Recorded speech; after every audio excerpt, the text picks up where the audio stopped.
আজি বহুত গাহৰি খাব মন গ'ল। আজি যাওঁ বলকচোন তিনিচুকীয়াৰ মানিমুনি আৰু মানিমুনিৰ গাহৰি যদি আপোনালোকক দেখাব যাম। তিনিচুকীয়া STC বাছ ষ্টেণ্ড আৰু ATC মলৰ কাষতে থকা মানিমুনিত আহি পালোহি আৰু ইয়াত অহাৰ লগে লগে একেবাৰে লোকেল ফিল হ'ল, মানে একেবাৰে লোকেল খানা ইয়াত খাবলৈ পাম, যিহেতু খুবেই ভাল লাগিছে ইয়াত আহি পেলাই। আৰু মানিমুনি নামটো শুনিয়ে আপোনালোকে গম পাইছে, মানিমুনি যিহেতু গাঁৱলীয়া এটা শাক।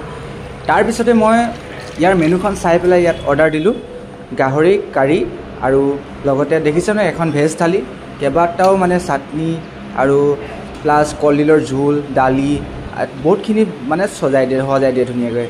আৰু খাই চালোঁ, ইমানেই টেষ্টি, ইমানেই ডিলিচিয়াছ, মানে পূৰা মানে গাঁৱত যিটো জুতি পায় ন, তিনিচুকীয়া মানে টাউনত ইমান ধুনীয়া জুতি মানিমুনিয়ে দি আছে বুলি ক'ব লাগিব। আপোনালোকেও আহি চাওক, দামবিলাকো বহুত মানে জেনুইন হয়, এফৰ্ডেবল হয় আৰু বহুত ধুনীয়া বনায়। কাৰ বাৰু গাহৰি প্ৰিয় প্লিজ কমেণ্ট কৰি জনাব।